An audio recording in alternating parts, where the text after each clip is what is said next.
చర్చలో మనతో పాటు బీఆర్ఎస్ నాయకులు డాక్టర్ విజయ్ కుమార్ గారు మనతో పాటు స్టూడియోలో ఉన్నారు. బీఆర్ఎస్ నాయకులు. నమస్తే విజయ్ గారు. అలాగే మనతో పాటు సీనియర్ రాజకీయ విశ్లేషకులు పాపారావు గారు మనతో పాటు లైవ్లో సిద్ధంగా ఉన్నారు. పాపారావు గారు నమస్తే. ముందుగా విజయ్ గారు, మనం చూస్తున్నాం చాలా కీలకమైన అంశం మెట్రోకు సంబంధించి. హైదరాబాద్కు మణిహారం. హైదరాబాద్ ప్రజలను దాదాపు 5 నుంచి 6 లక్షల మందిని ప్రతినిత్యం కూడా గమ్యస్థానాలకు చేర్చే మెట్రో భవితవ్యం అంతా కూడా అంధకారంలోకి పడిందనే ఆవేదన వ్యక్తమవుతున్న సందర్భం మనం చూస్తూ ఉన్నాం. కాటగలిసిన మెట్రో అంటూ ఈరోజు ప్రధానమైన వార్త కనిపిస్తూ ఉంది. రాష్ట్ర ప్రభుత్వ ఆధీనంలో ఉన్న మెట్రోను కేంద్ర ప్రభుత్వంలోకి అప్పచెప్తా ఉన్నారు. పెత్తనం కేంద్రం చేతుల్లోకి పెట్టి ఉత్త చేతులతో ముఖ్యమంత్రి తిరిగి వచ్చారనే అంశం. దీనిపై బీఆర్ఎస్ వర్కింగ్ ప్రెసిడెంట్ కేటీఆర్ గారు కూడా తీవ్ర స్థాయిలో మండిపడ్డారు. 30,000 కోట్ల ఆస్తులపై రేవంత్ కన్ను అంటూ ఈ వార్త కూడా మనకు కనిపిస్తూ ఉంది. ఎట్లా చూడాలి ఓవరాల్గా మెట్రో చుట్టూ అల్లుకున్న ఈ మొత్తం వ్యవహారాన్ని, వివాదాన్ని, ఈ ఇష్యూని? సీతారామరావు గారు, ముందుగా మీకు, అదేవిధంగా మా పాపారావు గారికి, టీ న్యూస్ ప్రేక్షకులందరికీ కూడా నమస్కారాలండి. ఇప్పుడు గత వారం రోజుల నుంచి ముఖ్యమంత్రి రేవంత్ రెడ్డి గారు, కిషన్ రెడ్డి గారి మధ్యలో మాటల యుద్ధము, లేఖల యుద్ధం నడిచింది. చివరికి ఢిల్లీకి వెళ్ళి వారు ఏ రకంగా ఒప్పందాలు చేసుకొని వచ్చారు, తెలంగాణ ప్రజలకు ఏ రకమైనటువంటి ఒక పెనుభారంగా మెట్రో ఫేజ్ 1నే పెనుభారంగా మార్చినటువంటి పరిస్థితిని కూడా చూస్తూ ఉన్నాం కదా. అంటే నేనేమంటున్నా, దాదాపుగా 250 ఎకరాల మెట్రో ఎల్ఎన్టీ కేటాయించినటువంటి గత ప్రభుత్వం చేసినటువంటి భూములను ఈరోజు రేవంత్ రెడ్డి గారు తన కుటుంబ సభ్యుల పేరు మీద, తన యొక్క మంది మాధవుల పేరు మీద బదలాయించుకోవడం కోసం మెట్రో సంబంధించిన ఏదైతే ఎల్ఎన్టీ ఉందో ఎల్ఎన్టీ సిఎఫ్ని బెదిరించి వారిని జైలుకి పంపిస్తామని చెప్పేసి బలవంతంగా మెట్రోని వారి నుంచి లాక్కునేటువంటి ఒక ప్రయత్నం చేసింది. దాంట్లో భాగంగానే ఈ యొక్క ప్రక్రియ అంతా జరుగుతూ ఉంది. ఎందుకు రేవంత్ రెడ్డి గారు ఈ అడావుడి ఎంత ఆగమాగం అవుతా ఉన్నాడంటే, దీన్ని తొందరలో స్టేట్ గవర్నమెంట్ పరిధిలోకి వచ్చేసే టేక్ ఓవర్ అఫీషియల్గా అయిపోతే ఐఆర్ఎఫ్సి నుంచి లోన్ని ఎల్ఎన్టీ కంపెనీ వాళ్ళకు ట్రాన్స్ఫర్ చేసేస్తే 13,600 కోట్లని ట్రాన్స్ఫర్ చేసేస్తే ఈ భూములు మొత్తం ప్రభుత్వం వరకైతే ప్రభుత్వంగా మా ఇష్టం ఉన్న వాళ్ళకి మేము ఇచ్చుకోవచ్చు అనేటువంటి ఒక రకమైనటువంటి కుట్ర బుద్ధితో చేస్తున్నటువంటి ఒక ప్రయత్నం. దాదాపుగా 30,000 కోట్ల రూపాయల తెలంగాణ ప్రజల సంపదని ఈరోజు కొల్లగొట్టేటువంటి ప్రయత్నం చేస్తుండు రేవంత్ రెడ్డి గారు. మరి మీరు దాదాపు వారం రోజుల నుంచి చేసినటువంటి హడావుడి ఏం చెప్పారు? మీరు ఐఆర్ఎఫ్సి నుంచి, ఇండియన్ రైల్వే ఫైనాన్స్ కార్పొరేషన్ నుంచి 13,500 కోట్ల రూపాయల లోన్ శాంక్షన్ అయింది. కిషన్ రెడ్డి గారు, నేను అక్కడ ఖట్టర్ గారి దగ్గరికి, అశ్విని వైష్ణవ్ గారి దగ్గరికి వెళ్ళి మాట్లాడొచ్చిన నెక్స్ట్ డేనే వెళ్ళి కేటీఆర్ గారు చెప్తే, BRS party working president KTR గారు కిషన్ రెడ్డికి చెప్తే, కిషన్ రెడ్డి వెళ్ళి వారి చెవిలో చెప్పేసి దీన్ని ఆపేసేయండి అని చెప్పేసి చెప్పే ఒక అజ్ఞానమైనటువంటి ఒక అజ్ఞానపు ప్రకటనలు చేసినటువంటి ముఖ్యమంత్రి నిజంగా తెలంగాణ ప్రజలు ఎలాంటి వ్యక్తులు ఉండడం సిగ్గుచెట్టు, చాలా బాధేస్తూ ఉంది. ఈ రకమైనటువంటి ఒక రాజకీయ కుట్రలతో ఈరోజు బీజేపీ, కాంగ్రెస్ పార్టీ ఒకటే బీఆర్ఎస్ పార్టీని ఒక కార్నర్ చేసేటువంటి ఒక ప్రయత్నం చేస్తూ ఉంది. అంటే నేను కొట్టినట్టు చేస్తా, మీరు ఏడ్చినట్టు చేసి ఢిల్లీలో దోస్తానం గల్లీకి వచ్చి కుస్తీ పెట్టినటువంటి ఈ రకమైనటువంటి ఒక గలీజ్ రాజకీయాన్ని తెరలేపిండు రేవంత్ రెడ్డి గారు. వారి రాజకీయ పార్ట్నర్ అయినటువంటి బండి సంజయ్ గారు ఈరోజు ఆయన గిరాకీ తగ్గింది కాబట్టి, ఆయన కనుమరుగైతా ఉన్నాడు కాబట్టి కిషన్ రెడ్డి గారిని ఒక కృత్రిమంగా ఒక జాకులు పెట్టి లేపుతున్నటువంటి ఒక పరిస్థితి చూసి, అంటే నేను నీకు అగెనెస్ట్గా స్టేట్మెంట్ చేస్తా, నువ్వు కూడా నన్ను కౌంటర్ చేయి అంటే మన ఇద్దరి మధ్యలో ఏదో చర్చ జరుగుతున్నట్టు ఉండాలి. బీఆర్ఎస్ పార్టీ ఒక థర్డ్ పర్సన్గా ఉన్నటువంటి పరిస్థితి క్రియేట్ చేయాలన్నటువంటి ఒక కుట్ర బుద్ధితో చేసిండ్రు. మరి మీరు ఇన్ని రకాల ప్రకటనలు చేసినారు, ఇన్ని రకాలైనటువంటి వాదోపవాదాలు చేసిండ్రు. మరి ఢిల్లీకి వెళ్ళి ఏం సాధించారు మీరు? వాళ్ళ చివరికి ఏం సాధించారు? కమిటీ పేరు మీద కాలయాపన చేయడం తప్ప దీంట్లో ఏమీ లేదు. ఎస్బీఐ క్యాప్స్ అనేటువంటి ఒక సంస్థకు కన్సల్టెంట్గా ఇచ్చింది. ఏమనిచ్చింది? మెట్రో ఫేజ్ 1 యొక్క విలువ నిర్ధారణ, స్వాధీనానికి సంబంధించిన రుణ సేకరణకు సంబంధించినటువంటి మొత్తం మదింపు చేసి ఇవ్వాలని చెప్పేసి అన్నది. మరి మీరు గతంలోనే ఐడిబిఐ వాళ్ళకి మీరు ఇచ్చినారు. దాదాపుగా 184 కోట్ల రూపాయలని మీరు అక్కడ చెల్లించారు. దాదాపుగా ఐఆర్ఎఫ్సికి, ఇండియన్ రైల్వే ఫైనాన్స్ కార్పొరేషన్కి లోన్ మంజూరు చేసిన దానికి ప్రాసెసింగ్ ఫీజు కింద 84 కోట్ల రూపాయలు ఇచ్చారు. ఈ రకంగా 258 కోట్ల రూపాయలు ఇలా గుగ్గిపాలు అయిపోయింది, ఇలా అగ్గిలో పోసినట్టు అయిపోయింది. అదేవిధంగా 14,000 కోట్ల రూపాయలని ఈ ఎల్ఎన్టీ కంపెనీ వారికి ఈక్విటీ రాష్ట్ర ప్రభుత్వం షేర్ కింద బదలాయించారు. మరి ఈరోజు దాదాపుగా 1,600 కోట్ల రూపాయలు తెలంగాణ ప్రజల సంపదని ఏమంటారు నీళ్ళలో పోసినటువంటి పరిస్థితి ఏర్పడింది. అంటే రేవంత్ రెడ్డి గారి యొక్క అజ్ఞానం వల్ల, రేవంత్ రెడ్డి గారి పరిపాలన అనుభవం లేకపోవడం వల్ల ఈ రకమైనటువంటి పరిస్థితులు దాపురించింది. మీరు ఎన్ని రోజులు కాలయాపన చేస్తారు? మీరు గతంలోనే మీరు ఐడిబిఐకి దాదాపు 180 కోట్ల దగ్గర మీరు చెల్లించారు. ఏది వాల్యుయేషన్ సంబంధించి కావచ్చు, మదించడం కోసం కావచ్చు, ఈ యొక్క కన్సల్టెన్సీ చేసిన దానికి కావచ్చు. మళ్ళీ ఇప్పుడు ఎస్బీఐ క్యాప్స్ కేంద్ర ప్రభుత్వం ఇచ్చింది. ఎందుకు చెప్పింది? మాది 10% వాటా ఉంది, నువ్వు ఏకపక్షంగా ఏ రకంగా రుణానికి వెళ్తావు అని చెప్పేసి కేంద్ర ప్రభుత్వం చివాట్లు పెట్టింది. మరి ఢిల్లీలో వెళ్ళి కేంద్ర ప్రభుత్వం, రాష్ట్ర ప్రభుత్వం నేను ఇచ్చిరు చర్చలు ఫలప్రదం అని చెప్పేసి ఏం ఫలప్రదం చేశారు? తెలంగాణ ప్రజలకు ఏం ఒరిగింది దానివల్ల? ఏం చేసింది మీరు? వల్ల ఇవన్నీ కూడా కాంగ్రెస్ పార్టీ తన తప్పులను కప్పిపుచ్చుకోవడం కోసం ఇది ఒక డ్రామాగా తీసుకొచ్చి చేసేటువంటి పరిస్థితి ఉంది. అంటే మీరు ఢిల్లీలో కొట్టుకున్నట్టు చేసి ఇడికి గల్లీలో కొట్టుకున్నట్టు చేసి ఢిల్లీలోకి వెళ్ళి దోస్తానం చేసి ఛాయలు దాక్కుంటూ ఫోజులు ఇచ్చుకుంటూ చేస్తే ఎవరు నమ్మేటువంటి పరిస్థితి లేదు. ఇవాళ తెలంగాణ ప్రజలకు శ్రీరామ రక్ష కేసీఆర్ గారు ఉన్నారు, బీఆర్ఎస్ పార్టీ ఉన్నది. ఖచ్చితంగా మీ యొక్క క్షుద్ర రాజకీయ ఎత్తుగడల్ని తిప్పి కొడుతుంది తెలంగాణ సమాజము. అంత ఆశామాషగా తీసుకోవాల్సిన అవసరం లేదు. మీరు రేవంత్ రెడ్డి గారు మీరు ఏది మాట్లాడినా చూడండి, మీరు ఒకసారి చూడండి, బెదిరింపు ధోరణితో పోతాడు. ఏదైనా ఆయన పిసిసి అధ్యక్షుడు ఉన్నప్పటి నుంచి కూడా తన సొంత పార్టీలో ఉన్నటువంటి నాయకుల మీదనే కుట్ర చేసి సోషల్ మీడియాలో బదనాం చేసే ప్రయత్నం చేసిండు.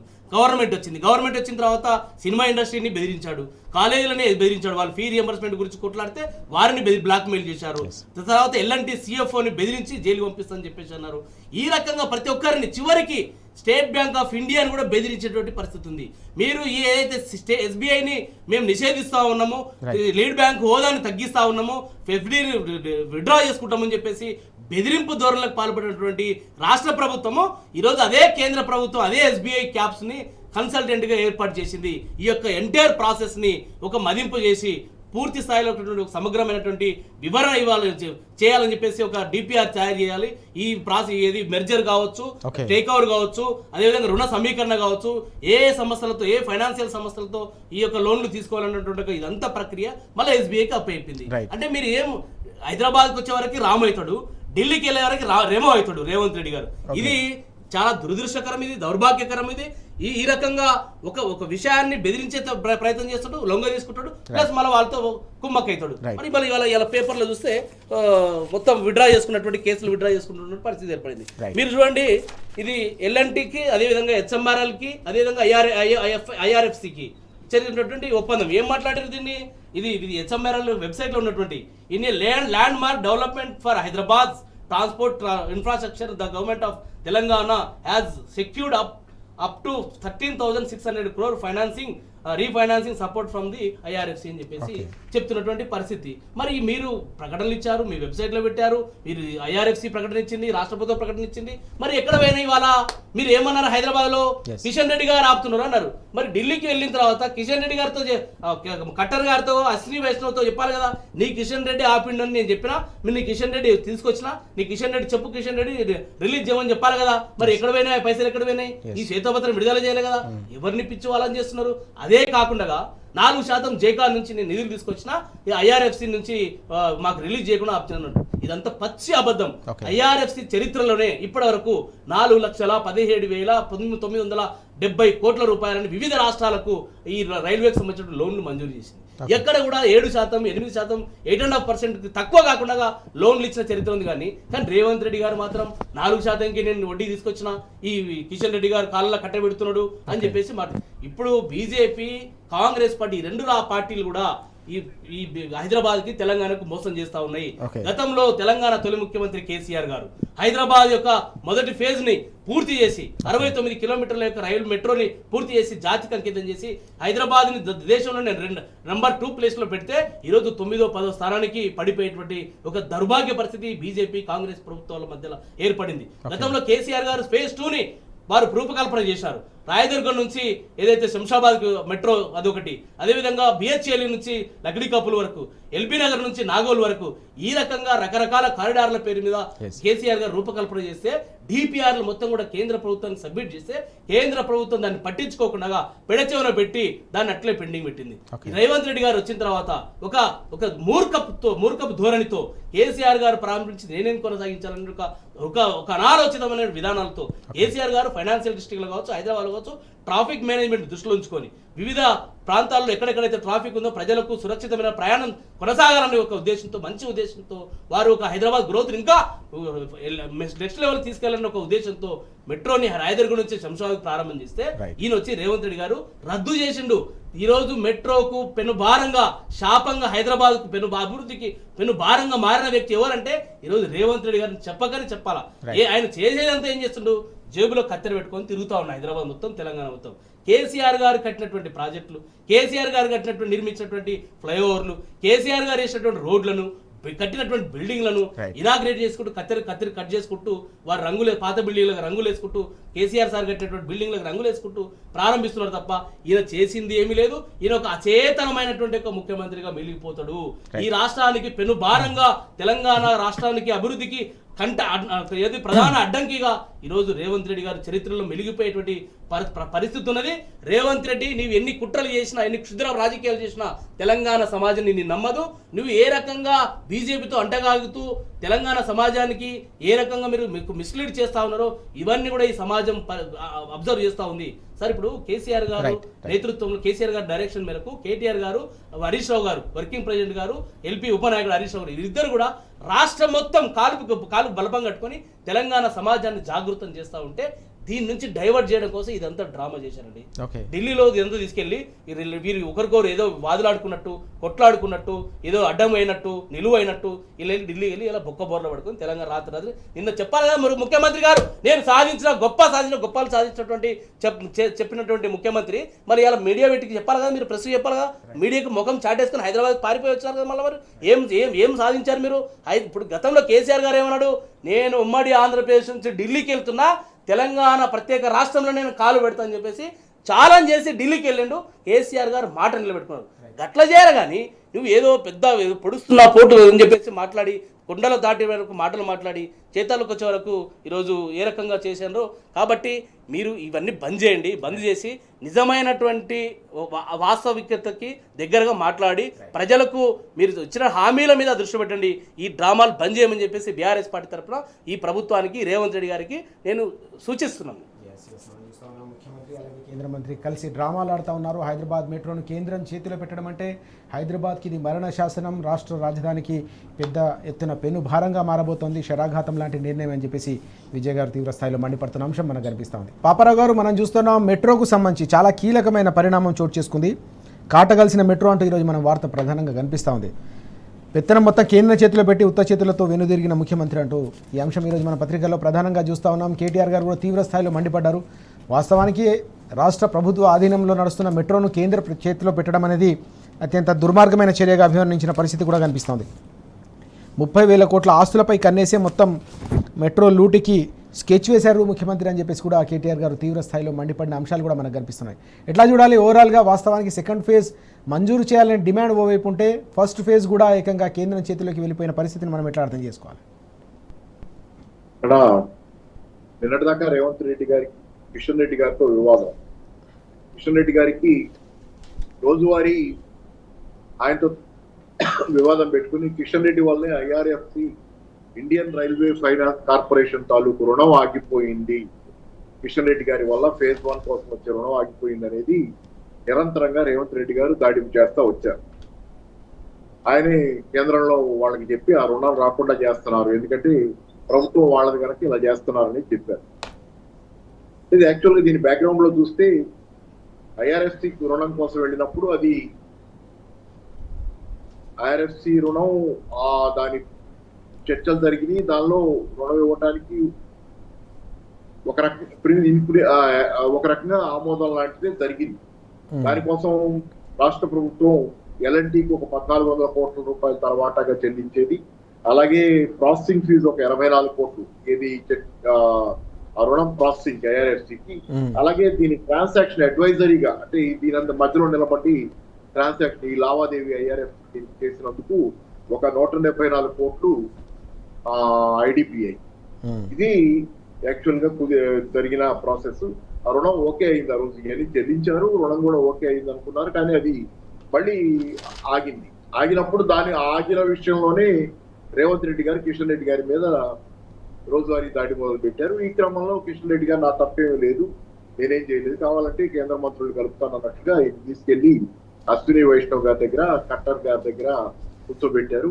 తీరా పోయి కూర్చుంటే ఏమైంది, అక్కడ కూర్చున్న తర్వాత ఫేజ్ 1 లో ఐఆర్ఎఫ్సి రుణం క్లియర్ అవటం మాట నుంచి చర్చ మొత్తం కేంద్ర ప్రభుత్వానికి ఉన్న 10% వాటా ఏదైతే ఎల్ఎన్టీ మెట్రోలో దీనిలో 10% వాటా రాష్ట్ర ప్రభుత్వంతో పాటుగా కేంద్ర ప్రభుత్వానికి కూడా ఉంది. దాని విషయం మాకు 10% వాటా ఉండగా మాకు తెలియకుండా ఐఆర్ఎఫ్సితో నువ్వు రుణం కోసం ఎలా చర్చలు జరుపుతావు అనేది ప్రధాన కేంద్ర బిందువుగా వివాదం అయ్యింది రైల్వే మంత్రి గారితో. ఇది అనేది తెలిసిన వార్తలు రేవంత్ రెడ్డి గారు.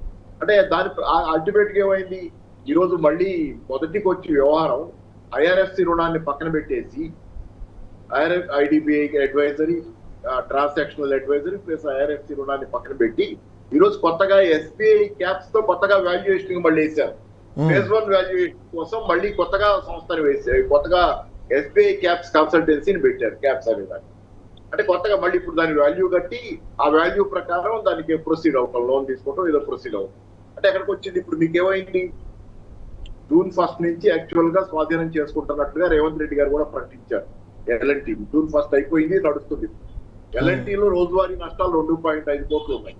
జూన్ 1 నుంచి వీళ్ళు స్వాధీనం చేసుకుంటున్నారంటే ఆ నష్టాలు ఎల్ఎన్టీ మేము భరించాం, మీరు తీసుకుంటున్నామన్నారు.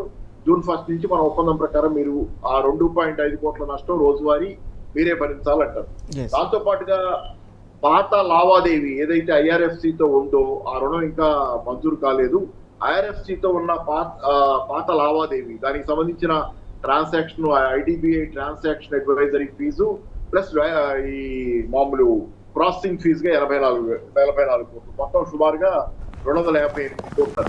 అది మొత్తం గాయం. అదేమైంది, ఎందుకంటే ఎస్బీఐ క్యాప్స్ ఇప్పుడు మళ్ళీ దీనిలోకి తెచ్చారు కాబట్టి వాల్యుయేషన్ దీనికి ఐఆర్ఎఫ్సి రుణం పక్కన పోయినట్టే పోతే ఆ 258 కోట్లు ఏదైతే వీళ్ళు ఐడిబిఐ అడ్వైజరీకి ట్రాన్సాక్షన్ అడ్వైజరీకి ప్లస్ ఈ ప్రాసెసింగ్ ఫీజుగా చెల్లించిన మొత్తం 258 కోట్లు 58 కోట్లు పోయింది. అంటే ఇది ఏమైందంటే అసలు ఏమి టెక్నికల్ అంటే రేవంత్ రెడ్డి గారి ఆతృత ఎక్కడికి పోయిందంటే ఈ రోజు బహుశా అందరికీ కనపడుతుంది దీనిలో ఒకటి. మెట్రో మనం ఎక్కడి నుంచి చూసినా Lagacharla to Hyderabad central university and Musi దగ్గర వ్యవహారం చూసినా అలాగే ఫ్యూచర్ సిటీ వ్యవహారం చూసినా ఎక్కడైనా రియల్ ఎస్టేట్ ప్రధానాంశంగా ఇతివృత్తంగా ఉంటుంది రేవంత్ రెడ్డి గారి లావాదేవీ చేస్తున్నారు. కాబట్టి ఈ రియల్ ఎస్టేట్ ఒక 250 ఎకరాలు సుమారుగా ఎల్ఎన్టీకి ఉంది సిటీలో. ఫేజ్ 1 కింద నాకు తెలిసి అయితే 200 ఎకరాల పైన ఎల్ఎన్టీకి. దీని మీద కన్నుందనేది చర్చ ఈ రోజు ప్రధానంగా. దీని మీద సరే దానికోసం ఇంత చేస్తే ఇది మళ్ళీ బేసిక్ టెక్నికాలిటీస్ కూడా చూసుకోకుండా అంటే ఒక ప్రభుత్వ వ్యవహార శైలికి ఒక కబ్జాదారు వ్యవహార శైలికి తేడా ఉండాలి. కబ్జాదారుకు టెక్నికాలిటీస్ తో పని లేదు కదా. ప్రభుత్వం ప్రతి మైన్యూట్ టెక్నికాలిటీని పట్టించుకొని దాని ప్రకారంగా అది ప్రొసీడ్ అవ్వాలి. ఏదైనా సరే ప్రభుత్వ విధానాలు విధి విధానాలని న్యాయబద్ధమైన రాజ్యాంగబద్ధమైన పద్ధతిలో పోవాలి. ఇక్కడ జరుగుతుంది ఏంటి, నిన్నగాక మొన్న ఇక్కడ మన రాయదుర్గం భూముల విషయంలో ఎస్బీఐతో వచ్చిన తగాదా కూడా అదే. ఎస్బీఐతో కూడా ఏ టెక్నికాలిటీస్ పట్టించుకోకుండా ఎస్బీఐకి ఎప్పుడో 2010లో అమ్మి లేకపోతే 2010లో ఇచ్చి దానికోసం 2011లో డబ్బులు తీసుకుని 13.3 కోట్లు తీసుకుని ఎస్బీఐకి చేసిన భూమిని ఈరోజు వాళ్ళతో క్లియరెన్స్ చేసుకోకుండానే వేరే వాళ్ళకి అమ్మేయటం వల్ల గౌర సంస్థ అనేది రియల్ ఎస్టేట్ సంస్థకి వేలం చెప్పడం వల్ల ఆ లిటిగేషన్ అలా ఆ సమస్య అలాగే ఉండిపోయి ఎస్బీఐకి అక్కడ కేటాయించిన భూమిలో ఎస్బీఐ వాళ్ళు పని చేసుకుంటున్నారు.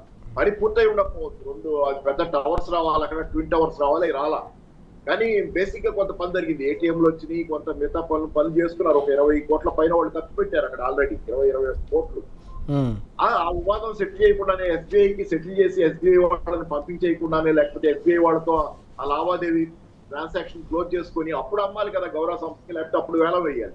అలా కాకుండా అది అలా ఉండగానే అంటే ఎట్లా పడితే అట్లా కబ్జాదారు వ్యవహారం అలాగే ఉంటుంది కదా. కబ్జాదారు వ్యవహారం ఎలా ఉంటుందంటే అక్కడ ఎవరుంటే మనకేం బల ప్రదర్శనతో స్వాధీనం చేసుకున్నామని ఆ వ్యవహార శైలి చూపిస్తున్నారు తప్పితే ప్రభుత్వ వ్యవహార శైలి ప్రభుత్వం తీసేది ఎస్బీఐకి సెటిల్ చేసుకోవాలి, గౌరవకి ఇవ్వాలి. ఇక్కడ కూడా అంతే.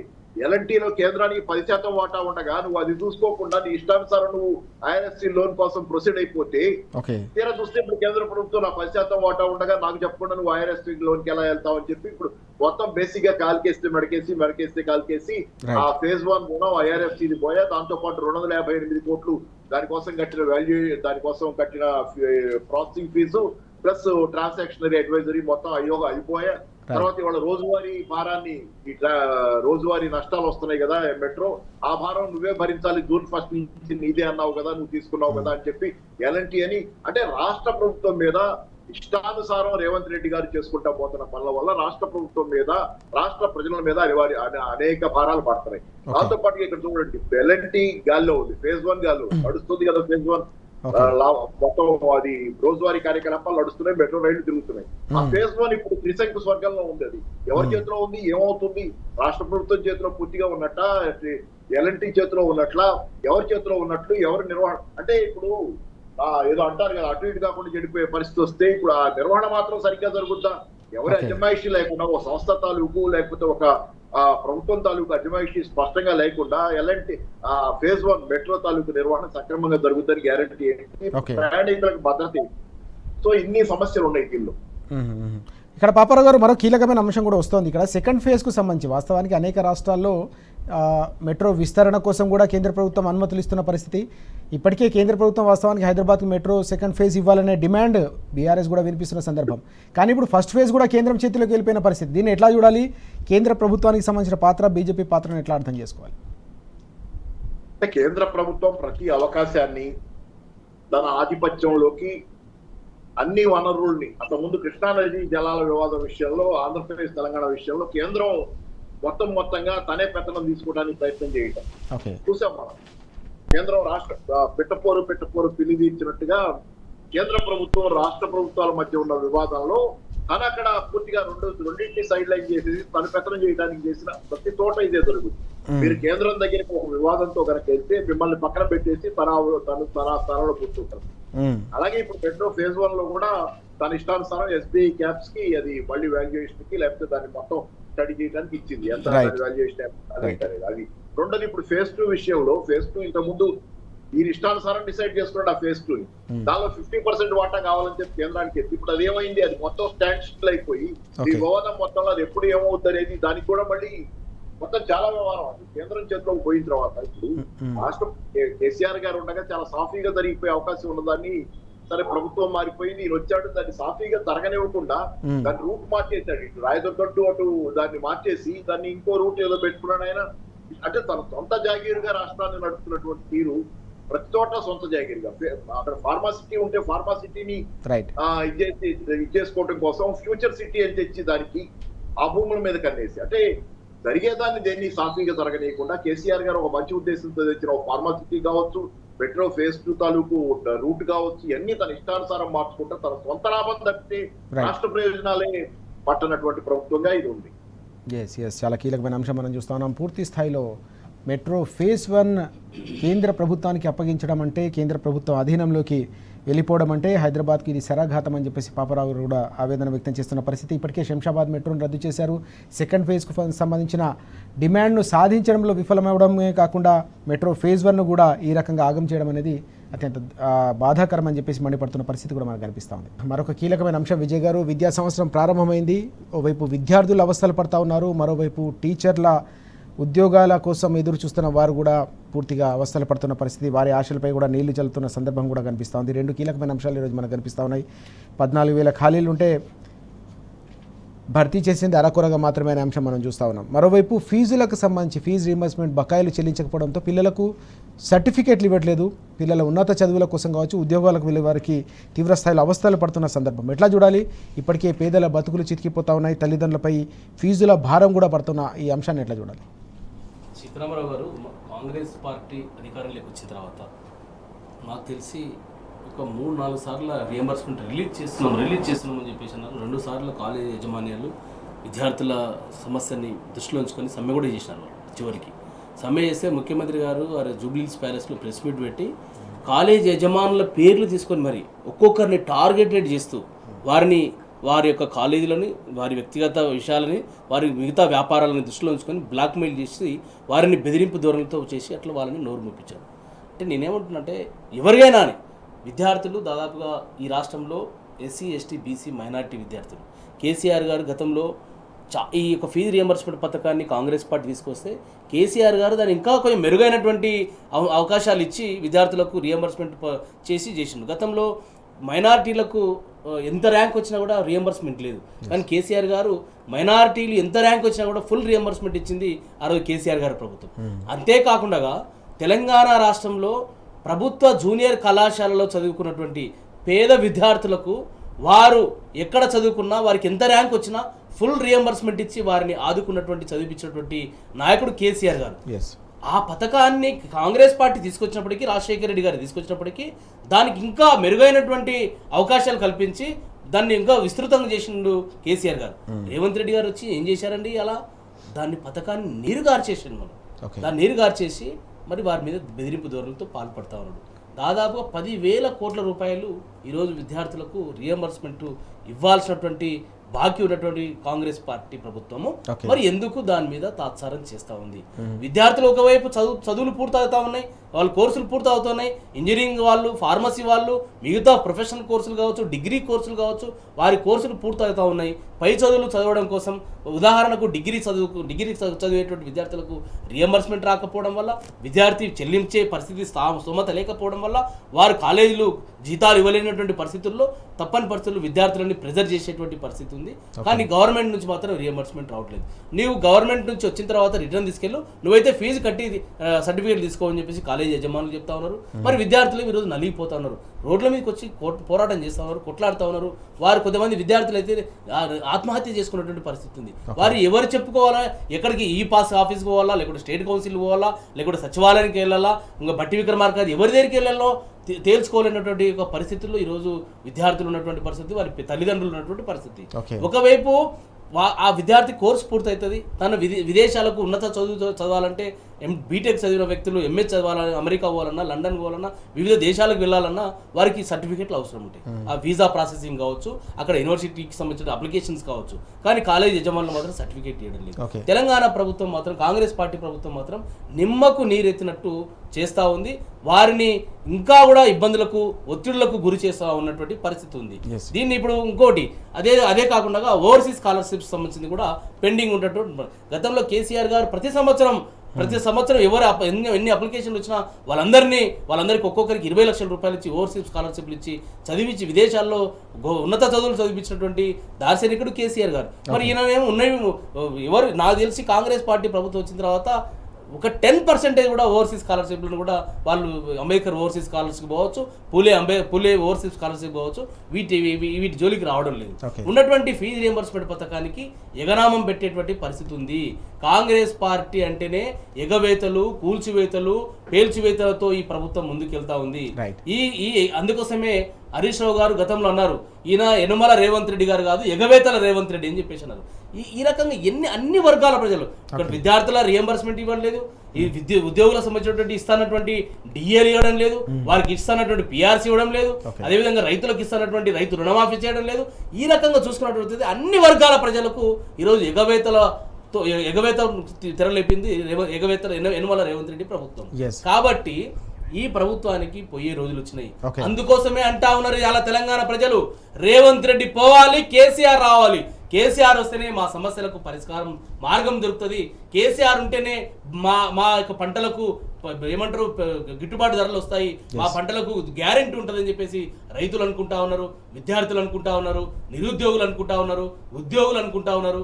అంతేకాకుండా ఇప్పుడు గతంలో కేసీఆర్ గారు ఈ యొక్క పాఠశాల విద్యని స్ట్రెంథన్ చేసిండు. మన ఊరు మన బడి అనేటువంటి ఒక పథకాన్ని తీసుకొచ్చి పాఠశాల విద్యని బలోపేతం చేసిండు. దాదాపుగా ఈ రాష్ట్రంలో, ఉమ్మడి ఆంధ్రప్రదేశ్ రాష్ట్రంలో 79 సంవత్సరాల స్వతంత్ర భారతదేశంలో కేసీఆర్ గారు నింపినన్ని ప్రభుత్వ ఉద్యోగాలు ఏ ప్రభుత్వం, ఏ పార్టీ ఉన్నప్పుడు నింపలేదండి. ఈ దేశంలోనే, ఈ రాష్ట్రంలోనే కాదు, ఈ దేశంలోనే ఏ రాష్ట్రం నింపలేనటువంటి ఉద్యోగాలను నింపిందండి.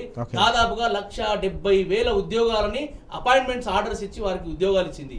వివిధ దశల్లో 50,000 ఉద్యోగాలని నోటిఫికేషన్లు ఇచ్చి, పరీక్షలు నిర్వహించి, అదేవిధంగా వారికి రిజల్ట్ కూడా ఇచ్చి, జస్ట్ ఎలక్షన్ కోడ్ ఉండడం వల్ల వాళ్ళకి అపాయింట్మెంట్ ఆర్డర్ కాపీ ఇవ్వలేదు. ఆ రకంగా 2,30,000 ఉద్యోగాలని కేసీఆర్ గారు ప్రభుత్వం నింపింది.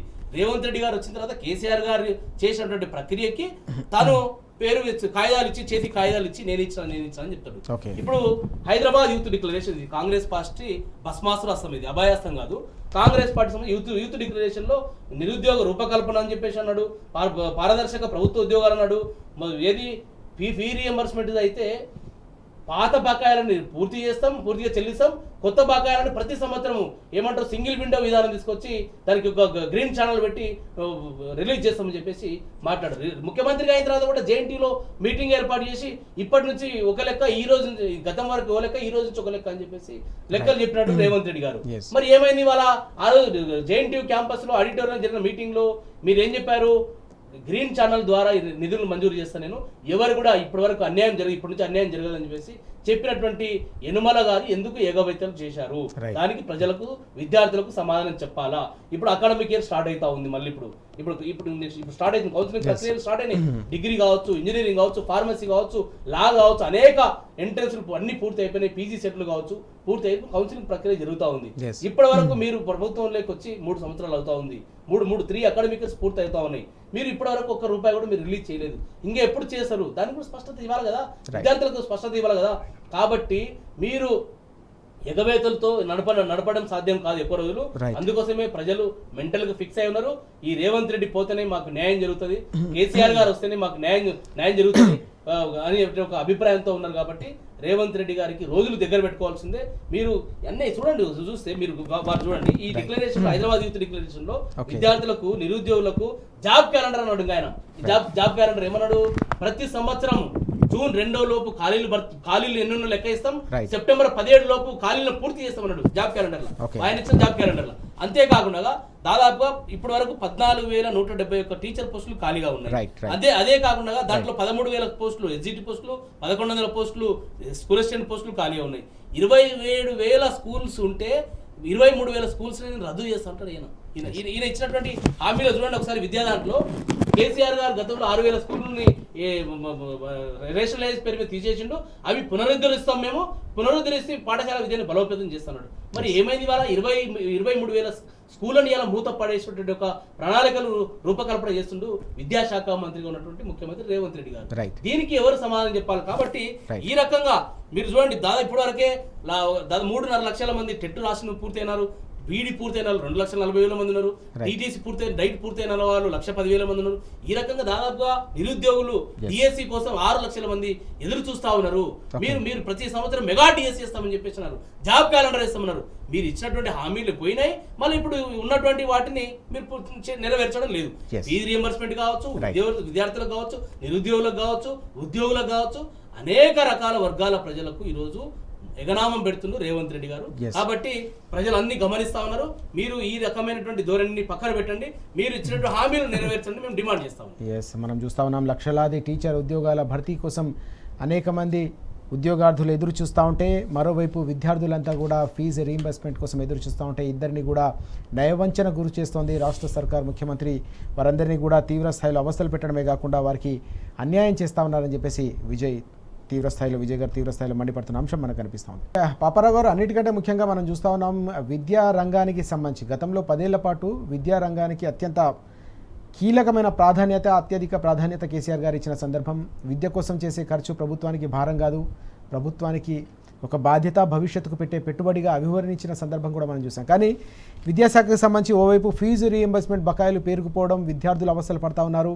అలాగే టీచర్ ఉద్యోగాల కోసం ఎదురు చూస్తున్న వారందరూ కూడా వారంతా కూడా నిరాశ నిస్పృహలో ఉన్న సందర్భం కూడా కనిపిస్తుంది. ఎట్లా చూడాలి? రోజు రోజుకు విద్యా వ్యవస్థ నీరుగారుతున్న తీరు కావచ్చు, పూర్తి స్థాయిలో అవస్థలు పడుతున్న అంశం కావచ్చు, ఎట్లా అర్థం చేసుకోవాల్సిన అవసరం ఉంది? ఫీజు రీయింబర్స్మెంట్ అనేది బేసిక్ గా నిజానికి కాంగ్రెస్ గవర్నమెంట్ లో వచ్చిన పథకమే. రాజశేఖర రెడ్డి గారు తెచ్చారు దాన్ని. కేసీఆర్ గారు ఆ పథకం ప్రాధాన్యతని అర్థం చేసుకుని గుర్తించి దాన్ని యథావిధిగా కంటిన్యూ చేయటమే కాకుండా, వేరే ప్రభుత్వం తాలూకు పథకం ఇదని దాన్ని దాన్ని అలాగే కొనసాగించడమే కాకుండా దాన్ని బాగా విస్తరించి చేశారు. ఆ పథకానికి ఆయన అంత ప్రాధాన్యత ఇచ్చారు. కానీ ఈ రోజు రేవంత్ రెడ్డి ప్రభుత్వం దాన్ని పూర్తిగా నిర్వీర్యపరిచి దాన్ని అసలు ఇన్ఎఫెక్టివ్ గా మార్చేసే పరిస్థితి ఉంది. దాంతో పాత బకాయిలు సుమారుగా నాకు తెలిసైతే 10,000 కోట్ల రూపాయల దాకా బకాయిలు ఉన్నాయి రీయింబర్స్మెంట్. దీనివల్ల కాలేజీలు మాత్రం ఎలా నడపగలం? కాలేజీలు నడపలేరు కదా. ఆఖరికి గవర్నమెంట్ కాలేజీల్లో కూడా కొన్ని చోట్ల ఈ పరిస్థితి ఏర్పడి ఫీజు రీయింబర్స్మెంట్ తాలూకు బకాయిలు వాటికి గవర్నమెంట్ చెల్లించకపోవడం వల్ల ఈ రోజు ఎట్లాంటి పరిస్థితి వస్తుందంటే, వీళ్ళంతా పరీక్షలు అయిపోయి పాస్ అయిన విద్యార్థులకి సర్టిఫికెట్లు ఇవ్వటల్లా, సర్టిఫికెట్లు ఇవ్వకుండా ఆపేస్తున్నారు. మా ఫీజు బకాయి చెల్లించి మీరు అప్పుడు తీసుకోండి సర్టిఫికెట్లు అని. దాంతో విద్యార్థులు మధ్యలో నలుగుతున్నారు. రాష్ట్ర ప్రభుత్వ అవకతవక ధోరణులకి, అన్యాయానికి, కాలేజీ యాజమాన్యాల మొండి వైఖరికి మధ్య విద్యార్థులు నలుగుతున్నారు. ఇప్పుడు ఏమవుతుంది? వీళ్ళకి చదువు అయిపోయింది, విదేశీ చదువుల కోసం అప్లై చేసుకున్నారు, అక్కడికి వెళ్ళాలంటే వీసా ప్రాసెసింగ్ కి సర్టిఫికెట్లు ఏమి కావాల్సిందే. దాంతో పాటు అక్కడ స్కాలర్షిప్ రావాలన్నా కొన్ని విదేశీ విశ్వవిద్యాలయాలు వీళ్ళ మార్కు లిస్టులు, వీళ్ళ మెరిట్ మెమో వీటి ఆధారంగా స్కాలర్షిప్ ఇస్తాయి. అంటే విదేశాల్లో చదువుకోవడం ఇప్పుడు అందరికీ అంత తేలిక కాదు. అక్కడికి స్కాలర్షిప్ వస్తే చదువుకోగలరు. అట్లా అవకాశం ఉండి నిజంగా మంచి మార్కులు వచ్చి మంచి ఇది ఉన్న మెరిట్ ఉన్న వాళ్ళు కూడా ఇప్పుడు పోవాలంటే సర్టిఫికెట్ లేని పరిస్థితి చేతిలో. వీసా ప్రాసెసింగ్ దగ్గర నుంచి స్కాలర్షిప్స్ క్లియరెన్స్ దాకా వాళ్ళు ఇప్పుడు అప్పులు చేసి ఎక్కడన్నా మంచి అవకాశం ఉంది కదా విదేశాల్లో, మనం బాగా చదువుకునే పిల్లాడు మన వాళ్ళని ఆ తల్లిదండ్రులు అప్పులు చేసి తెచ్చి సర్టిఫికెట్లు విడిపించుకునే పరిస్థితి, తనఖా పెట్టినటువంటి పరిస్థితి లాగా వస్తువులు తనఖా పెడితే విడిపించుకున్నట్టుగా తమ సర్టిఫికెట్లు విడిపించుకోవడానికి బయట నుంచి అప్పు తెచ్చి కాలేజీల దగ్గర చెల్లించుకొని బయటికి తెచ్చుకోవాల్సింది పరిస్థితి. అలాగే పై చదువులకు వెళ్ళటం, పై జాబ్స్ వస్తే చదువు అయిపోయిన తర్వాత జాబ్ రావాలంటే జాబ్ లో వెళ్ళాలంటే ఇంటర్వ్యూకి వెళ్తే సర్టిఫికెట్లు అడుగుతారు, లేదు జాయిన్ అయినప్పుడు సర్టిఫికెట్లు అడుగుతారు. జాబ్ వస్తుంది నీకు, కానీ నీ దగ్గర సర్టిఫికెట్ ఉండదు, ఏం చేస్తావు? మళ్ళీ దానికోసం అప్పు తెచ్చి ఆ అప్పు కాలేజీ యాజమాన్యాన్ని కట్టుకుని అప్పుడప్పు సర్టిఫికెట్ విడిపించుకొని తీసుకెళ్లి పెట్టుకోవాల్సిన పరిస్థితి. అలాగే పై చదువులకు వెళ్తారు కొంతమంది, దానికి కూడా కింద చదువుతాను ఎంఎస్సి లేదు ఎంటెక్ వెళ్ళాలి, బీటెక్ చదువుకున్నాడు, ఎంటెక్ వెళ్ళాలంటే బీటెక్ సర్టిఫికెట్ ఉండాలి కదా. ఈ పరిస్థితి అంటే వాళ్ళకి మొత్తం సర్టిఫికెట్లు కూడా ఇవ్వని పరిస్థితి చాలా కాలేజీల్లో. నేను నా వ్యక్తిగత ఉద్దేశంలో విద్యార్థుల పట్ల నాకు అపారమైనటువంటి సానుభూతి ఉంది, కానీ కాలేజీ యాజమాన్యాలు కూడా దుస్థితి అయిపోయింది. ఆ అప్పుల్లో పడి వాళ్ళు దివాలా తీసే పరిస్థితి వచ్చింది కాలేజీ యాజమాన్యాలు. ఇంత దుర్మార్గమైనటువంటి వైఖరి ఇంతవరకు ఈ రాష్ట్రంలో ఉమ్మడి రాష్ట్రంలో కాంగ్రెస్ ప్రభుత్వం ఉన్నప్పుడు కూడా ఫీజు రీయింబర్స్మెంట్ రాజశేఖర రెడ్డి తెచ్చిన తర్వాత సాఫీగా నడిచింది. రేవంత్ రెడ్డి కాంగ్రెస్ వచ్చిన తర్వాత రేవంత్ రెడ్డి కాంగ్రెస్ ఇది మామూలు కాంగ్రెస్ కూడా కాదు, రేవంత్ రెడ్డి కాంగ్రెస్ కి చెదలబట్టింది. అలాంటి కాంగ్రెస్ అధికారంలో ఉన్న కాలంలో ఎన్ని అరాచకాలంటే ప్రజల మీద జరిగిన బీభత్సం లేదు. ఆ బీభత్సంలో విద్యార్థుల భవిష్యత్తుతో కూడా అంటే వాళ్ళ తల్లిదండ్రుల జీవితాలతో కూడా తెలగాడతాం అటువంటి పరిస్థితి. ఈ రోజు ఫీజు రీయింబర్స్మెంట్ 10,000 కోట్లు అంటే సామాన్యమైన మొత్తం అంటే ఎవరు ఎన్ని కాలేజీలకు ఎంత బకాయిలు ఉన్నారు, విద్యార్థుల పరిస్థితి ఏంటి, వీళ్ళంతా కలిసి ఈ 10,000 కోట్లు ఎక్కడి నుంచి తెచ్చి కడతారు, ఎవరు మొత్తం వాళ్ళదే కావచ్చు. కానీ అంటే పేద విద్యార్థులు చదువుకోలేని విద్యార్థులే కదా నీకు ఫీజు రీయింబర్స్మెంట్ కింద చదువుకునే అవకాశం వచ్చి కాలేజీకి వచ్చింది. వాళ్ళు ఈ రోజు అప్పు తేవాలన్నా అప్పు పుట్టుద్దా, రేపు పొద్దున ఇంకో ప్రాబ్లం వస్తుంది, అప్పు తీర్చలేకపోతే ఏమవుద్ది. అంటే అంటే తమ సొంత ప్రయోజనం తప్పితే మరొకటి లేని విధంగా ఈ రోజు రేవంత్ రెడ్డి కాంగ్రెస్ పార్టీ తయారైంది. పరమ దుర్మార్గమైన అన్నిట్లో ఇందా మనం మాట్లాడిన పెట్రోల్ రైతు దగ్గర నుంచి ప్రతి దానిలోనూ జలకొట్టుడు వ్యవహారం లాగా అయినటువంటి వ్యవహారం తప్పితే ఇక్కడ పూర్తిగా ప్రభుత్వం అనేది సొంత ప్రయోజనాల కోసం కొద్దిమంది సొంత ప్రయోజనాలకు పనిచేస్తున్నటువంటి ప్రైవేట్ సంస్థగా మారింది తప్పితే ఇది ఒక ప్రభుత్వంగా ప్రజల పట్ల బాధ్యత ఉన్న ట్రస్టీగా వ్యవహరించలేదు అన్నది ప్రతి విషయంలో కనపడుతుంది. జనజీవితంతో చెలగాటం ఆడుతుంది. రైతుల ఆత్మహత్యలు, చేనేత కార్మికుల ఆత్మహత్యలు, ఆటో కార్మికుల ఆత్మహత్యలు, నిరుద్యోగ యువకుల ఆత్మహత్యలు ఒక చోట కాదు, తెలంగాణ మొత్తం చెదలు పట్టినటువంటి పరిస్థితి, పురుగులు పట్టినటువంటి పరిస్థితి ఈ ప్రభుత్వం వచ్చిన తర్వాత జరుగుతుంది. పూర్తిగా పాలన పడకేసింది. ప్రభుత్వ వ్యవస్థలన్నీ కూడా కుప్పగూలుతూ ఉన్నాయి. అన్ని వర్గాల ప్రజలందరూ కూడా అవస్థలు పడుతూ ఉన్నారు. సంక్షేమం పూర్తిగా గాలి కొదిలేయడమే కాకుండా గతంలో కేసీఆర్ గారి హయాంలో, వైఎస్ రాజశేఖర రెడ్డి హయాంలో కొనసాగిన పథకాలను కూడా ఇప్పుడు కాంగ్రెస్ సర్కార్ రాష్ట్ర ముఖ్యమంత్రి నిర్వీర్యం చేస్తూ ఉన్నారు, పాతరేస్తూ ఉన్నారని చెప్పేసి పాపారావు గారు మండిపడుతున్న అంశాలు మనం చూస్తూ ఉన్నాం. విజయ్ గారు, రైతులకు సంబంధించిన విషాదకరమైన వార్తలు మనం చూస్తూ ఉన్నాం. రోజు కూడా రైతుల పరిస్థితి అత్యంత దుర్భరంగా మారుతున్న సందర్భం. నిన్న అంటే యూరియాకు సంబంధించిన కష్టాలు కావచ్చు, పెట్టుబడి సాయం అందట్లేదనే ఒక ఆందోళనతో పెద్ద ఎత్తున కామారెడ్డిలో అలాగే అనేక జిల్లాల్లో కూడా నిజామాబాద్లో కావచ్చు ఇతర చోట్ల కూడా రైతులు నిరసనలకు దిగిన సందర్భం. రైతులపై నిర్బంధకాట కొనసాగిన పరిస్థితి కనిపించింది. కామారెడ్డికి వెళ్లకుండా ఏకంగా ప్రశాంత్ రెడ్డి గారిని గృహ నిర్బంధం చేసిన అంశం కూడా ఈరోజు మనకు పత్రికల్లో ప్రధానంగా కనిపిస్తుంది. ఎట్లా చూడాలి ఓవరాల్గా రైతులపై ప్రభుత్వం సాధిస్తున్న దాష్టికాన్ని కావచ్చు, బీఆర్ఎస్ చేస్తున్న నిరసనలపై ఉక్కుపాదం మోపే ఈ ప్రయత్నాలు కావచ్చు, ఎట్లా అర్థం చేసుకోవాల్సిన అవసరం ఉంది? నిన్న నిజామాబాద్ జిల్లాలో ఎల్లారెడ్డిలో నియోజకవర్గంలో అక్కడ మాజీ శాసనసభ్యుడు సురేందర్ గారు చేసినటువంటి ఒక చేస్తున్న కార్యక్రమానికి ప్రశాంత్ రెడ్డి గారు మాజీ మంత్రి గారు వెళ్తూ ఉంటే వారిని హౌస్ అరెస్ట్ చేసిందంటే ఈ ప్రభుత్వం రైతుల మీద ఏ రకమైనటువంటి ప్రేమను ఒలకబోస్తూ ఉందో అర్థం చేసుకోవాల్సిన అవసరం ఉంది. ఇదేదైతే రైతు డిక్లరేషన్ రాహుల్ గాంధీ గారు గౌరవ మన భారతదేశ ప్రధాన ప్రతిపక్ష నాయకులు లోక్సభలో వారు వచ్చి రిలీజ్ చేశారు. ఇదేది వరంగల్ రైతు డిక్లరేషన్. ఈ రైతు డిక్లరేషన్లో మీరు ఇచ్చినటువంటి ఎన్ని రకాలైనటువంటి హామీలు ఉన్నాయి, మరి ఇవాళ మీరు మీ యొక్క ప్రాధాన్యాలు ఎక్కడ వెళ్ళినాయని చెప్పేసి ఈ ప్రభుత్వాన్ని అడుగుతా ఉన్నాను నేను. రైతులు ఏమడుగుతా ఉన్నారు? గతంలో కేసీఆర్ గారు ముఖ్యమంత్రిగా ఉన్నప్పుడు మేము ఆటో డ్రైవర్కి డబ్బులు ఇచ్చి పంపిస్తే, లేకుంటే ఫర్టిలైజర్ షాప్ యజమానికి ఫోన్ చేసి చెప్తే మా గ్రామం నుంచి ఒక ఆటో వచ్చింది, ఆటోకి పంపమంటే ఎరువుల బస్తాలు పంపించేటువంటి పరిస్థితి గతంలో ఉండేది. మళ్ళీ ఇవాళ ఏమైంది, అలా షాపులో కాకుండా యాప్లో తీసుకోండి అని చెప్పేసి ఒక కొత్త డ్రామా తీసుకొచ్చిండు, డ్రామా సంబంధించినటువంటి రేవంత్ రెడ్డి గారు. కాబట్టి ఈ షాపులో లేనప్పుడు యాప్లో ఎక్కడి నుంచి వస్తుంది? ఈ తెలంగాణ రైతాంగం ఎంతమందికి యాప్లు ఉన్నాయి, ఎంతమందికి స్మార్ట్ ఫోన్లు ఉన్నాయి, ఎంతమందికి చదువుకున్న వాళ్ళు ఉన్నారు, దీని మీద అర్థం చేసుకోవాలి, తెలుసుకోవాలి. అదే కాకుండా నిన్న ముఖ్యమంత్రి గారు ఢిల్లీకి వెళ్ళారు, దాదాపుగా 3 రోజులు అక్కడే ఉన్నారు. మరి 3 రోజులు అక్కడ ఉన్నారు. గత సంవత్సరం మీరు అధికారంలోకి వచ్చినప్పటి నుంచి కూడా తెలంగాణ రైతాంగం ఏ రకంగా ఎరువుల కోసం ఇబ్బంది పడతా ఉంది అర్థం తెలియదా మీకు? తెలుసు కదా. మరి గతంలో చేసినటువంటి మీ మిస్టేక్స్ ని మీరు సరి చేసుకునేటువంటి అవకాశం ఉంది కదా. ఇప్పుడు వానాకాలం సీజన్ స్టార్ట్ అయింది, వాన ఋతుపవనాలు వచ్చాయి, వర్షాలు పడతా ఉన్నాయి. వారికి ఎరువులు సకాలంలో అందించాల్సినటువంటి బాధ్యత కాంగ్రెస్ ప్రభుత్వం మీద ఉన్నది కదా. మరి మీరు కేంద్ర ప్రభుత్వం దగ్గర మీరు వెళ్ళి అక్కడ అడగాలి కదా. గతంలో అదే కేసీఆర్ గారు ఉన్నప్పుడు సంబంధం లేకుండా, ఈ ఇష్యూస్ లేకుండా ఇవి క్లియర్ గా ఎరువులను ఎప్పటికప్పుడు వారికి అందించేటువంటి పరిస్థితి ఉంది. అంతేకాకుండా పండించేటువంటి పంట కూడా గ్యారంటీగా కేంద్ర ప్రభుత్వం కొనకపోతే ఢిల్లీకి వెళ్ళి ముఖ్యమంత్రి హోదాలో మంత్రులను, ఎంపీలను, ఎమ్మెల్యేలను తీసుకెళ్లి ఢిల్లీలో ధర్నా చేసి వారి మెడలు వంచి రైతులకు అన్యాయం జరగకుండా కాపాడేటువంటి నాయకుడు కేసీఆర్ గారు. మరి మీరు ఇవాళ ఏమంటున్నారు? ఇవాళ గతంలో ఏమన్నారు? మేము ఎంత కొన్నా ఎంత పంట పండించినా పూర్తిగా పంట చివరి గింజ వరకు కొంటామని చెప్పేసి ఈ రైతు డిక్లరేషన్లు చెప్పారు. మరి ఇప్పుడు ఏమంటారు? కేంద్ర ప్రభుత్వం కొనట్లేదు కాబట్టి వాళ్ళు ఎంత కొంటే ఎంత కొంటారు. మరి వాళ్ళెంత కొంటే నువ్వెంత కొనడానికి నువ్వు గాడి పనులు దోమని ముఖ్యమంత్రి ఉండేది దీనికోసం అని తెలంగాణ సమాజం ఎన్నుకున్నది. ఈ కల్లిబల్లి మాటలు చెప్పి దీనికోసం మీరు చెప్పింది. మరి అధికారంలోకి రాకంటే ముందు ఈ మాటలు చెప్పొచ్చు కదా. కేంద్ర ప్రభుత్వం ఎంత కొంటే మేము అంత కొంటాము, వారు ఎంత ఇస్తే అంతే ఇస్తామని చెప్పేసి అన్నారు కదా. మీరు ఏది బోనస్ ఇస్తామని చెప్పేసి ఇలా బోగస్గా మారిపోయింది ఈ కాంగ్రెస్ పార్టీ. కాబట్టి మీరు ఒత్తిడి తీసుకురావాల్సింది ఈ రోజు కేంద్ర ప్రభుత్వం మీద.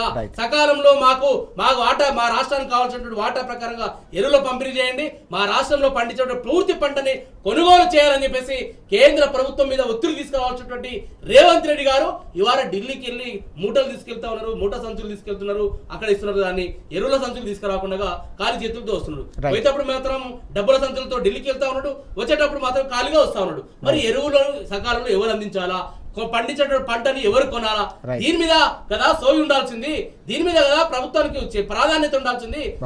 అంతేకాకుండా సార్ రైతు బంధు మీరు చెప్పారు, ఏం చెప్పారు? ఎకరాకు 15,000 ఇస్తున్నారు. కేసీఆర్ గారు 11 సీజన్లలో 73,000 కోట్ల రూపాయలు రైతుల అకౌంట్ లో నేరుగా జమ చేస్తే ఈ రోజు రేవంత్ రెడ్డి గారు ఈ రోజు రైతులకు శటగోపం పెడుతూ రైతులకు ఎగనామం పెడుతున్నటువంటి పరిస్థితి ఉంది. కాబట్టి రైతులు ఇవన్నీ చూస్తా ఉన్నారు. గతంలో కేసీఆర్ గారు రైతు బీమా తీసుకొచ్చిండు, రైతు బీమా కూడా ఇలా రామ్ పలికేటువంటి పరిస్థితి. పాపారావు గారు, మనం చూస్తా ఉన్నాం చాలా కీలకమైన అంశం రైతులకు సంబంధించి. వాస్తవానికి ఓవైపు యూరియా కష్టాలు, మరోవైపు పెట్టుబడి సాయం అందని పరిస్థితి. గతంలో 3 దఫాలు ఎగ్గొట్టారనే ఆందోళన, ఆవేశం, ఆగ్రహం రైతాంగంలో వ్యక్తమవుతున్న ఈ సందర్భంలో రైతులపై ఈ నిర్బంధకాండ, సర్కార్ నిర్బంధకాండ ఎట్లా చూడాల్సిన అవసరం కనిపిస్తుంది? నిన్న యూరియా యాప్కు వ్యతిరేకంగా కామారెడ్డిలో నిరసన చేపడితే అక్కడ కూడా అణచివేసే ప్రయత్నం, మాజీ మంత్రి ప్రశాంత్ రెడ్డి గారిని కూడా హౌస్ అరెస్ట్ చేసిన అంశాలు కూడా ఈరోజు మనకు కనిపిస్తూ ఉన్నాయి. నిన్నటి దాకా కేసీఆర్ గారి హయాంలో సుమారుగా 9 సంవత్సరాలు ఆయన హయాం, దానిలో పండగలా సాగింది వ్యవసాయం అన్నది నిజం. 2014 ముందు తెలంగాణలో వ్యవసాయం చేయటం అంటే అది ప్రాణ సంకటమైనటువంటి వ్యవహారంగా ఉండేది.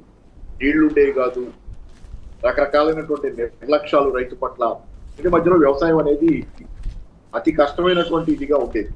2014లో కేసీఆర్ గారు అధికారంలోకి వచ్చిన తర్వాత ఇన్పుట్ సబ్సిడీగా రైతు బంధు ఇవ్వటం, అలాగే ఉచిత విద్యుత్తు, రైతు బీమా, ఇలా ఎన్నో పథకాలు, నీళ్లు, కాళేశ్వరం లాంటి ప్రాజెక్టులతో రైతుల పొలాలు తాగునీరు దొరికేది, సస్యశ్యామలమైంది. తెలంగాణ అనేది దేశంలో వ్యవసాయంలో ధాన్య ఉత్పత్తిలో అగ్రగామిగా మారి ఎక్కడో వెనకాల ఉన్నటువంటి తెలంగాణ రైతాంగం కానీ వ్యవసాయం కానీ అగ్రగామైంది. అంటే ఒక రకంగా వ్యవసాయదారుడు అనేవాడు రాష్ట్రంలో ఒక బతకడానికి వీలైనటువంటి వృత్తిగా, అలాగే బతకగలిగే వృత్తిగాను, అలాగే ప్రాస్పర్ అయ్యే వృత్తిగా గడిచిందారు. కానీ ఈరోజు మళ్ళీ రేవంత్ రెడ్డి వచ్చిన తర్వాత యూరియా కొరతలతో మొదలుపెట్టి రైతు బంధు ఇస్తారా ఎవరా, ఇందాక చెప్పారు మిత్రుడు నారాయణరావు గారు. యూరియా పరిస్థితి అప్లికేషన్ లో చూసుకోమని, యూరియా బస్తా దొరకాలంటే అప్లికేషన్ అంటే వర్చువల్ రియాలిటీ. అంతే, కోడిని వేలాడగట్టి కోడి తింటున్నట్టు కోడిని ఎదురుగా వేలాడగట్టుకొని చికెన్ భోజనం చేస్తున్నట్టు ఫీల్ అయినట్టుగా యూరియా అప్లికేషన్ చూసి యూరియా అప్లికేషన్ లో చూసుకొని సంతోషపడాల్సింది తప్పితే పొలం మీద చల్లడానికి యూరియా దొరికే పరిస్థితి లేదు. ఓకే. అంత కొరత ఏర్పడినటువంటి పరిస్థితి. అలాగే పంట ఇలా ఇంత చేసి ఇన్ని కష్టాలు పడి పంట పండిస్తే చూస్తానే ఉన్నాం ఏం జరిగిందో లేదు దాకా. ఓకే. రైతులు పండించిన పంటకు అక్కడ తెచ్చుకుని కళ్యాణలో పెట్టుకుని లేకపోతే యాకులకు తెచ్చుకొని అక్కడ పెట్టి బతిలాడుకునే పరిస్థితి, వానలకి తడిచిపోయే పంట గుండె పగిలిపోయి రైతు చనిపోయే పరిస్థితి, దారుణాత్మకమైన పరిస్థితి రైతాంగానికి పట్టినటువంటి పరిస్థితి. రైతాంగం ఈ రోజు వ్యవసాయం చేయాలంటే డైరెక్ట్ గా నరకానికి టికెట్ అయింది. ఓకే. అలా చేశాడు రేవంత్ రెడ్డి. వ్యవసాయాన్ని నరకానికి టికెట్ గా మార్చాడు రేవంత్ రెడ్డి. రైట్.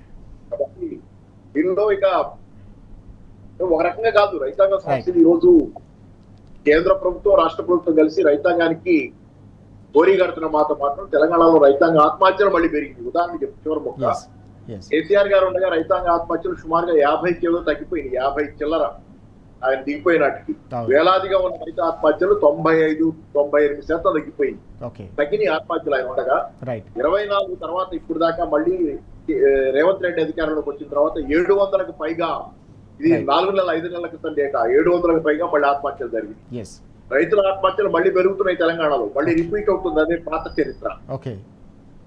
ఎస్ పూర్తి స్థాయిలో మనం చూస్తున్నాం. వ్యవసాయం అంతా కూడా సంక్షోభంలో కూరుకుపోతున్న పరిస్థితి స్పష్టంగా కనిపిస్తుందని పాపారావు గారు ఆగ్రహం వ్యక్తం చేస్తున్న పరిస్థితి. 10 ఏళ్ల పాటు సంతోషంగా ఒక పండుగలా సాగిన వ్యవసాయం అంతా కూడా రోజు రోజు కూడా కునారెళ్ళిపోతూ ఉంది. వ్యవసాయం దండుగలా మారే దుస్థితి నెలకొందంటే దీనికి పూర్తి కారణం రాష్ట్ర ప్రభుత్వం, అలాగే కేంద్ర ప్రభుత్వానికి కూడా ఇందులో బాధ్యత ఉంది.